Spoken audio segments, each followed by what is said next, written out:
Nuestro invitado del día de hoy es periodista, es profesor universitario de larga data, es miembro número 1 de la Academia Dominicana de la Lengua, ha publicado 6 novelas, 6 libros de cuentos y 2 libros de poemas.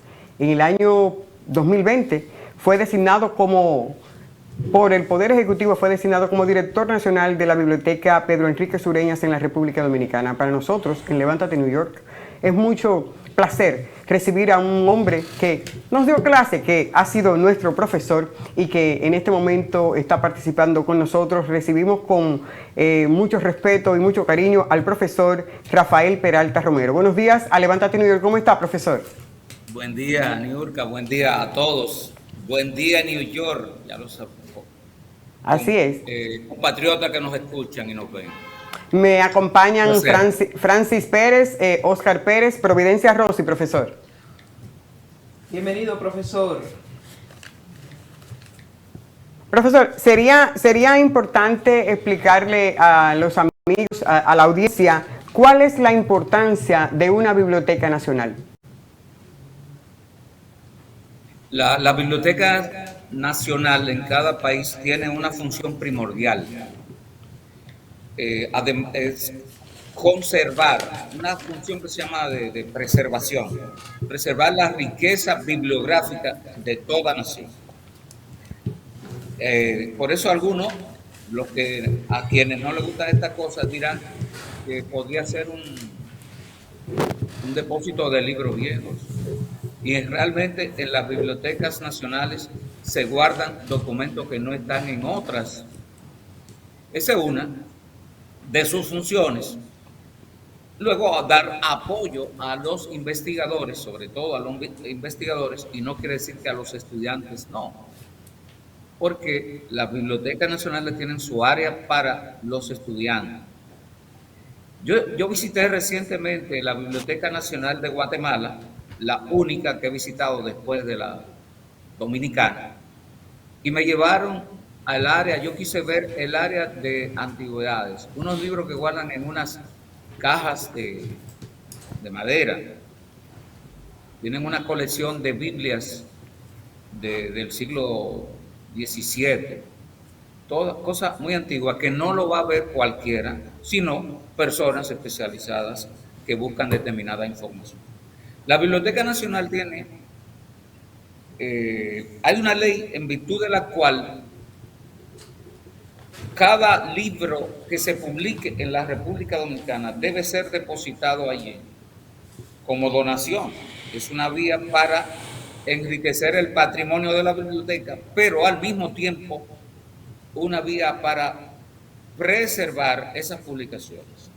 Ustedes dirán, bueno, ¿y qué hace preservación? Sí, yo le digo a los autores para motivarlos ahora, para que cumplan esa ley, que no la cumplen por negligencia, no porque se nieguen, sino porque hay que desplazarse a llevar 3 libros a la Biblioteca Nacional.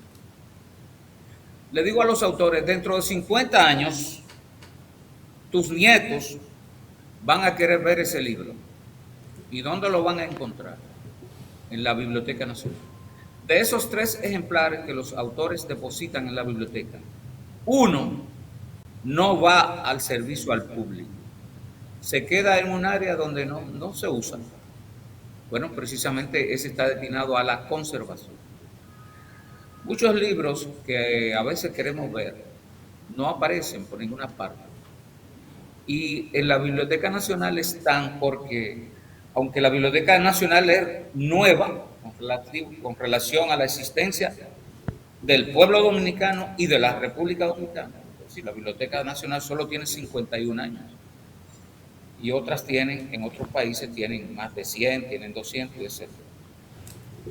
Libros antiguos que se publicaron antes de que existiera la Biblioteca Nacional han llegado allí por la labor de direcciones anteriores, por donación de personas que lo tenían y le da pena salir de ello de una forma vulgar, diría yo, porque botar un libro es una forma vulgar, por no decir otra palabra. Entonces lo donan a la Biblioteca Nacional. De intelectuales que han fallecido, muchas veces los familiares quieren que su libro se preserve, su biblioteca, y lo donan a la Biblioteca Nacional. Es decir, y claro, la biblioteca dona libros que tienen repetidos a otras bibliotecas, sobre todo a bibliotecas municipales. Municipales. Sí. Profesor. Ahí se resumen las funciones de la Biblioteca Nacional. Y claro, la Biblioteca Nacional tiene una función, ahora más que nunca, de promover el acto de leer. Estamos luchando para que la gente lea. En nuestro tiempo de juventud estábamos rogando a que nos prestaran libros, buscando libros y haciendo esfuerzo por comprar un librito sin tener cómo. Ahora le estamos rogando a la gente que lea. Y hay quienes se dedican a difundir la falsedad de que el libro pasó de moda. Y eso es muy peligroso en una sociedad donde esto se diga. Y se permita que se diga por medios de comunicación. Y quién sabe si se dice, no lo sé, no lo he oído, en centros educativos. En síntesis, esta es la función. Están las funciones de la Biblioteca Nacional. Profesor, a propósito de eso, cuando nosotros éramos estudiantes, recuerdo que íbamos a la Biblioteca Nacional a buscar, a prepararnos para las asignaciones que nos hacían nuestros profesores, a buscar libros allá para estudiar. Pero entonces, hoy en día, ¿cuál es el reto de la Biblioteca Nacional por la digitalización de los libros? Y que veo que los muchachos no acuden, solo acuden Sí. a los libros digitales. Claro. Tú dijiste la palabra indicada, dijiste reto. Es un reto para la Biblioteca Nacional digitalizar todo su patrimonio bibliográfico, lo cual se está haciendo. Y yo diría que se está haciendo de forma lenta, pero se está haciendo. ¿Por qué lenta? Bueno, hay dos factores. Un factor es recursos, material, dinero. Y el otro recurso, la otra limitante, vamos a decir, más que recurso, es la necesidad de autorización. Mira qué detalle. Para digitalizar un libro se necesita la autorización del autor. Si el autor ha fallecido, la autorización de sus herederos. Hay una ley, que no voy a decir porque no recuerdo el número, que autoriza a partir de determinado tiempo ya de fallecido el autor, que sí se puede, porque entra a ser una propiedad común. Esa riqueza que es la publicación de un libro o de una obra de arte cualquiera. Entonces hay un tiempo en que se puede digitalizar. Vamos a decir que probablemente no haya descendiente de Manuel de Jesús Galván. Y siempre hay, porque siempre que una persona tenga hijos, habrá descendiente. Nosotros conocemos muy de cerca la descendencia hasta tataranieto. Después de ahí, creo que queda sabemos hasta Chosno. Pero siempre hay gente que se identifica de aquella persona como descendiente de aquella persona que ha tenido un papel relevante en la sociedad, un papel honroso. Claro, yo sé que hay gente de las cuales nadie quiere ser descendiente, o si lo niegan, ¿verdad? Pero cada cual puede reclamar, personas pueden reclamar la herencia de su bisabuelo. Y eso se necesita la autorización para que el libro sea digitalizado, porque algunos entienden que eso afecta su patrimonio. El libro es un patrimonio cultural de la humanidad, dirían. Pero los autores y los descendientes de los autores lo ven como un patrimonio material, porque tienen derecho a beneficiarse de él económicamente. Ya. Doctor, bienvenido al programa Oscar Pérez. Yo pertenezco a su generación y por tanto tenemos, con respecto a la lectura, una especie de relación íntima con el papel. O sea, leemos libros. Pero últimamente yo me he visto obligado a comenzar a filtrar, a buscar, tener una relación con lo digital. Con Google. Con Google, no me refiero, o sea, aquí tú tienes Sí, no, yo sé. todas las bibliotecas del mundo, pero cuando tú vas a comprar un libro en Amazon, si es en papel, te cuesta 3 veces más que lo que si es en digital. Digital. Ujú, claro. O sea, y la pregunta es la siguiente: ¿cómo están ustedes dentro de su programa de promoción de la lectura? Porque hay una enorme cantidad de literatura digital disponible. Está haciendo la biblioteca un programa de preservación de toda esa literatura digital para que esté disponible a los dominicanos. Yo no estoy diciendo solamente de autores dominicanos, estoy hablando en forma universal. Bueno, la biblioteca, como decía ahorita, digitaliza libros sobre todo de autores dominicanos.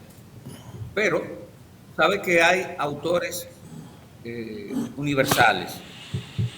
Autores universales sobre todo de nuestra lengua.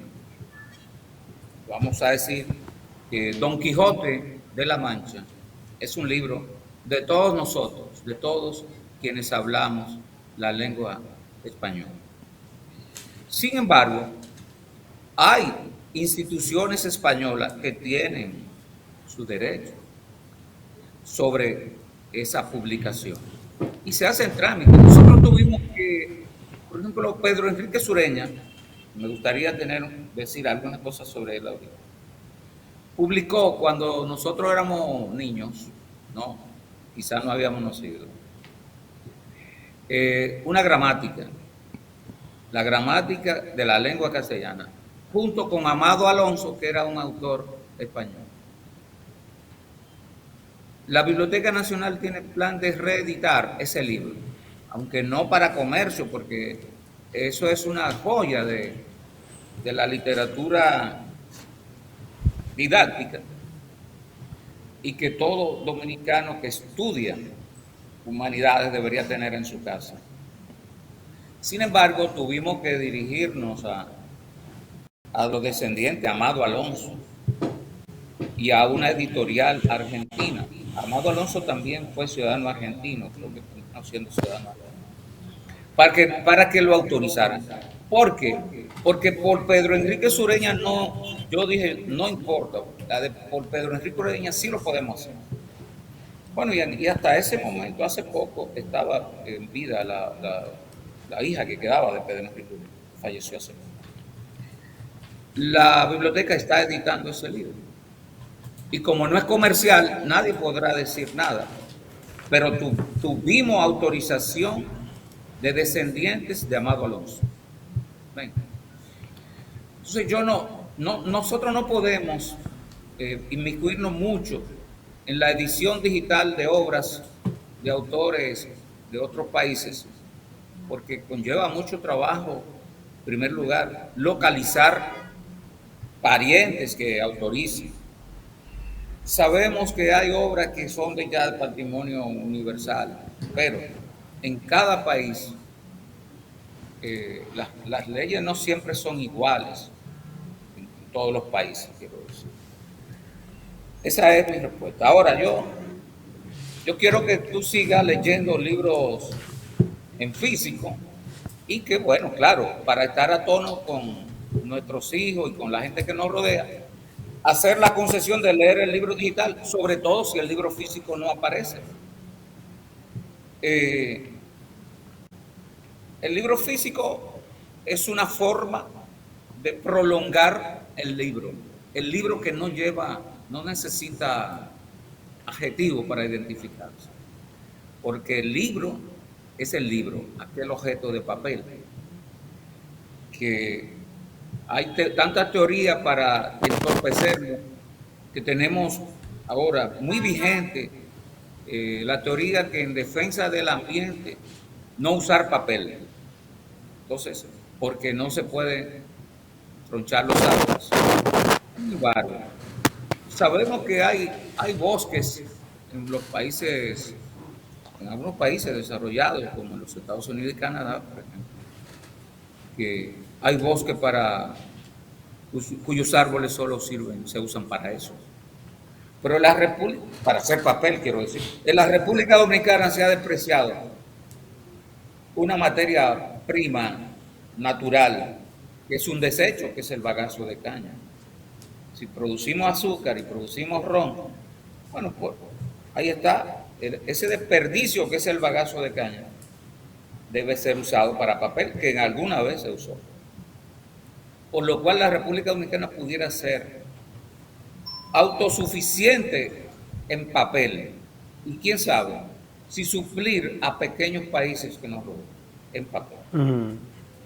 ¿Me permiten un segundo para abrir una puerta, por favor? ¿Cómo no? Bueno, ustedes saben, estamos conversando en este diálogo de esta mañana de Levántate New York con el profesor está con nosotros Rafael Peralta Romero. Estamos aquí. Continúe, profesor. Ahora le va a Francis. Sí, buenos días, Peralta, mi profesor. Él no se recuerda, pero yo di el reportaje, que no recuerdo bien el... Crónica y reportaje. Sí. Reportaje. Peralta Romero, periodista, académico, profesor. ¿Cómo ve el periodismo hoy día? ¿Ha perdido su esencia? El periodismo, la esencia que nos llevaba a informar, a orientar y a educar, como decía Paul Lazarsfeld, que siempre lo menciono, con el surgimiento de las redes sociales y la distorsión que existe y el bombardeo constante que existe, valga la redundancia, ¿va el periodismo al derrotero? ¿Tiene posibilidad el periodismo de revertir esto hoy día en República Dominicana y el mundo? Sí, fíjate, lo que decía del libro, hay algo parecido con el periodismo.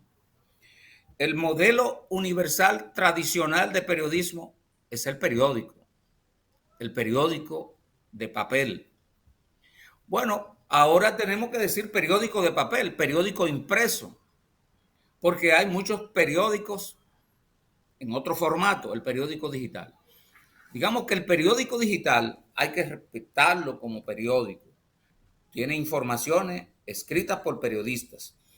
Todo periodismo hecho por periodistas tiene que ser respetado, porque los periodistas tenemos un criterio, hemos aprendido, aún el periodista que se formó empíricamente, que no tengo nada, que no se interprete la aclaración, no se malinterprete esta aclaración.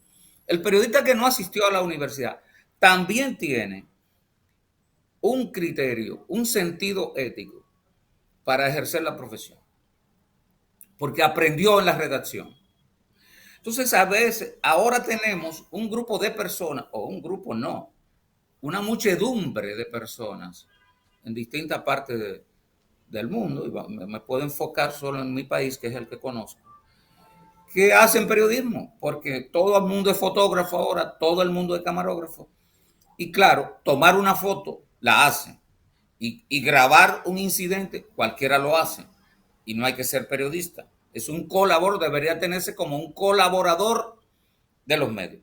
Pero entonces tenemos ese grupo de personas, de los que escriben, hay la interjección hay con H y el verbo haber sin H, que se identifican como periodistas. Entonces, eso afecta, pero tampoco respetan, porque todo aquel que usa una red o un medio digital para insultar personas no puede, no parece para nada periodista. Los periodistas decimos la verdad, y aun cuando hay verdades que no la podemos decir con toda seguridad, porque no podemos afirmar que tenemos cuidado para decir que fulano es ladrón, que fulano mató a alguien. Cuando uno tiene la prueba en la mano lo dice. Pero no, por eso es que el periodista se vale de determinados mecanismos para decir, fulano está acusado de ladrón. Pero todos vemos ahora cómo en los medios de comunicación, digitales sobre todo, la persona dice cualquier cosa de otra persona. Aquí hay un programa que se llama Antinoti, por ejemplo, que es una persona inteligente el que lo hace, pero es justamente eso, anti-noti, es un antiperiodismo. A todos los políticos los caricaturiza y hay políticos que no merecen ni siquiera el saludo de la gente, pero el periodismo no está para eso. En ese programa, a todo el mundo se le llama por un nombre que no es su nombre. A todo el mundo se le desfigura su imagen física. Y a todo el mundo se le endilgan calificativos que la prensa como tal no haría. Todos los periodistas estamos preparados para entrevistar a una persona con la que no simpatizamos, a cubrir un acto de un político al que rechazamos y decir lo que pasó ahí. Esa es una prueba por la que hemos pasado todos quienes ejercemos el periodismo, el reportero y el ejecutivo que está allá en la mesa, en su redacción, que recibe la visita de un político, sobre todo, que es el blanco ideal para los ataques. Un político al que rechazamos, un político del que tenemos idea que es un sinvergüenza, pero visita la redacción de nuestro medio y tenemos que oírlo. Eso es lo que hace el periodismo. El periodismo, por tradición de ética, no publica una información que afecte el honor de una persona sin antes comunicarse con esa persona para que tenga oportunidad de defenderse, aunque publiquemos, nos demos el gusto de decir todo lo que se dice de esa persona que falsificó documentos, que factura falsa, que se robó 1.000 millones. Lo publicamos, nos damos el gusto de publicarlo y hay que ponerle su párrafo donde él dice que eso es una falacia, que esos son sus enemigos, ponerle eso. Y por eso los periodistas recurren frecuentemente a este argumento excusatorio, decir que al señor fulano de tal se le llamó varias veces a su oficina o a su casa y que en todo momento le dijeron que no estaba o que estaba ocupado, que no recibió la llamada. El periodista publica la excusa de que no habló con el individuo, pero se publica entonces la denuncia. Entonces, yo creo que el periodismo va a seguir. Tiene ese reto de convivir con estas formas de información que se apartan de lo ético y de lo formal. Lo formal, los que somos periodistas, todos ustedes saben, bueno, que hay una forma de decir las noticias, pero lo primero que incluye es el respeto a la lengua en la que escribimos o hablamos. Profesor, a mí me gustaría un poquito retomar. Usted hablaba de la importancia de una biblioteca nacional, que es preservar, que es investigar y es formar. Ahora bien, y luego hablaba de que la República Dominicana podría tener los recursos para fabricar y conservar el papel. Se necesita, evidentemente, ante eso que usted dice, una gestión de gobierno, que el gobierno esté interesado en hacer eso, que el Estado quiera hacer eso. ¿Hay un presupuesto real para desarrollar las investigaciones y las formaciones en este sentido? ¿O solamente, por ejemplo, las designaciones son de personal y de la estructura de la biblioteca y los cuantos libritos que tenemos? No empujar o dar iniciativa a las investigaciones y a la formación del personal. Bueno, las universidades tienen ese papel. El Estado invierte gran dinero en una universidad estatal y le da recursos a universidades privadas. Las universidades investigan y esas investigaciones a veces se publican, otras se archivan. Y las que se publican son, bueno, esos libros van a bibliotecas de las universidades, lo tiene alguna persona, se queda entre los mismos especialistas, porque las universidades no siempre manejan la relación con el Estado o con otros entes decisorios como son, por ejemplo, los inversionistas. no la Perdón, manejan de profesor, la... le hago un inciso ahí, es decir, la biblioteca no tiene como un acápite, aunque sí lo señala la función que es la investigación, de destinar fondos para alguna investigación real que queramos que forme parte de la biblioteca, es decir, no hay ese presupuesto para que la biblioteca No, lo haga como tal. desde luego que no. Ok. Y a propósito, tú mencionabas lo del papel. ¿Qué puede hacer el Estado? Bueno, el Estado podría, yo no creo que eso esté en los planes del gobierno, pero, sin embargo, si los empresarios se acercan y lo proponen, o alguna institución académica lo propone, se puede formar eso que este gobierno ha promovido mucho, que es lo que se llama la alianza público-privada. Yo sé de personas que se dedican, bueno, un pariente mío lo hace, que le compra el aceite quemado a toda la fritura y a esos negocios que venden pollo frito, sobre todo. Le vende, él le compra ese aceite, que es un gran desecho muy incómodo. Bueno, los ganaderos, los que tienen gran cantidad de ganado, compran ese aceite para un producto que tiene que ver con alimentos de ganado. Como también compran la pupú de gallina. Se la compran a los granjeros, criadores de pollo que salen de ese desecho que sirve para abono. En fin, así yo creo que el bagazo de la caña que alguna vez se usó, ustedes recuerdan que una vez hubo en Villa Altagracia una industria de papel. Sí. Induspaper. Iniciativa, bueno, nosotros, vuelvo a decir que nosotros éramos niños y alguna persona tan joven como Niurka no había nacido. Ajá. ¿Verdad? Sí, señor. Debió ser una iniciativa del dueño del país de entonces, que era el señor Rafael L. Trujillo. Luego eso pasó a ser una propiedad del Estado. Y luego, administradores del Estado sucesivos desmantelaron eso. El Estado prácticamente no tiene ingenio. La producción de azúcar está en manos privadas, pero se sigue produciendo, sembrando caña, se sigue produciendo azúcar. Yo digo esto porque recuerden que estoy diciendo esto para contradecir, diría yo, a aquellos que creen que el libro y el periódico impreso deben desaparecer para no cortar árboles. Y hay árboles que no sirven para nada que no sea para leña o para dar sombra, pero que seguro sirven, su madera sirve posiblemente para hacer papel. No soy un experto en eso.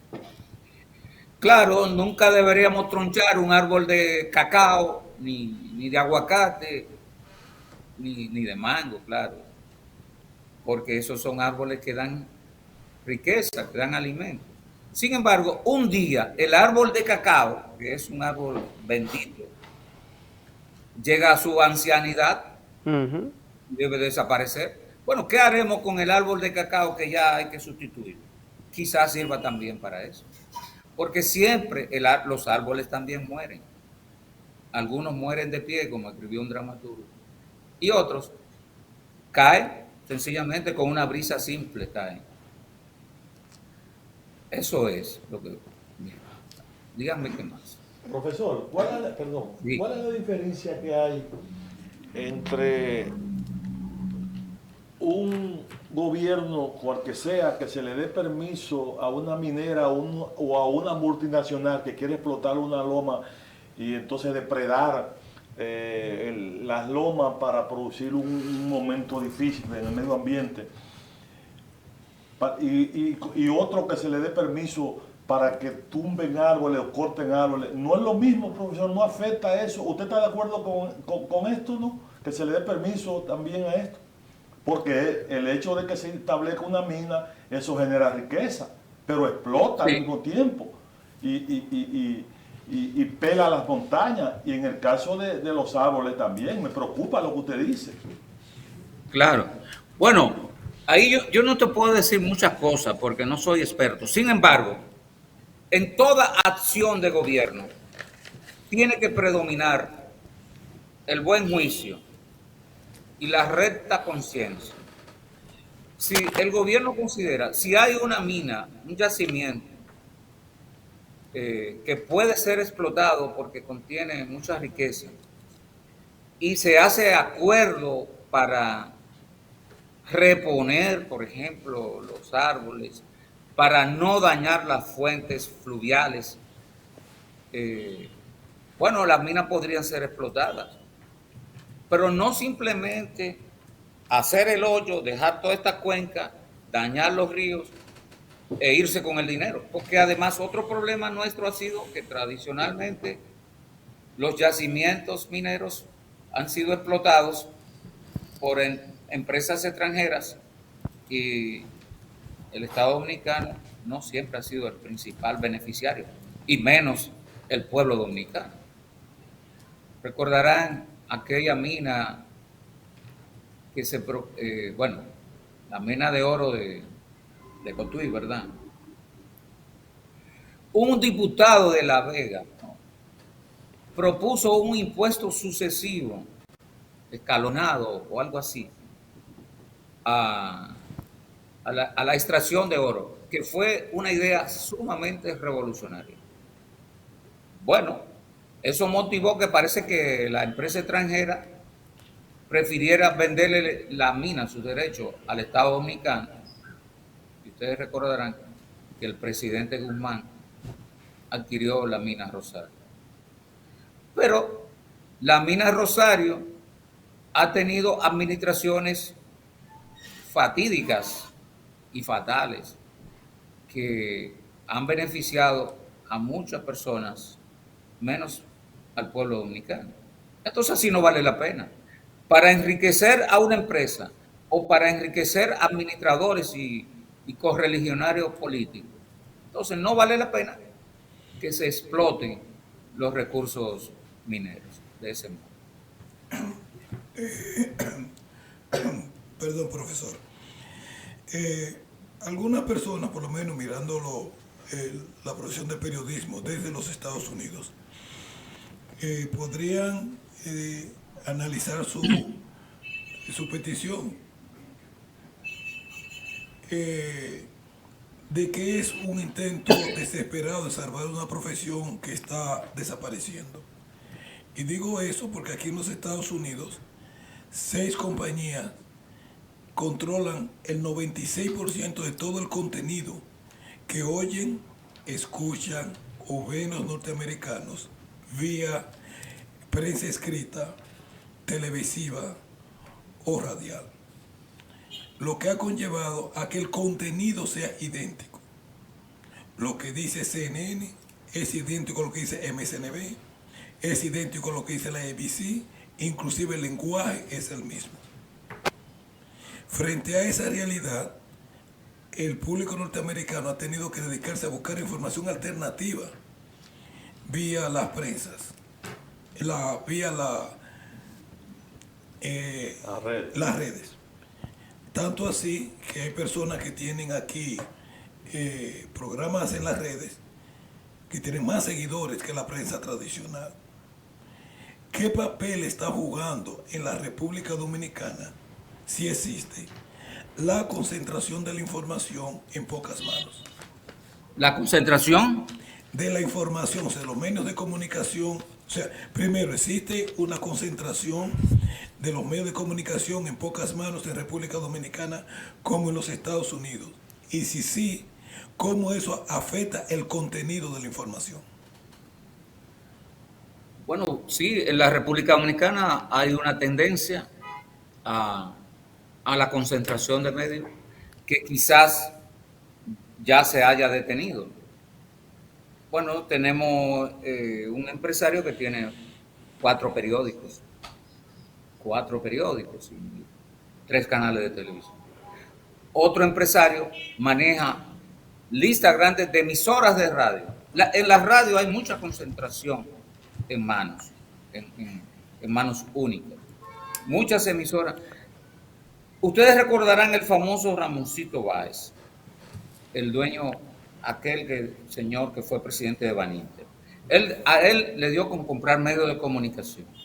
y compró un periódico y creó otro, pero compró muchas emisoras. ¿Sabe lo que significa tener, lo que somos los dominicanos que hemos vivido los 70 y los 80 y sobre todo periodistas? Sabemos lo que significaron 3 emisoras en la República Dominicana: Radio Comercial, Radio 1000 y Radio Clarín.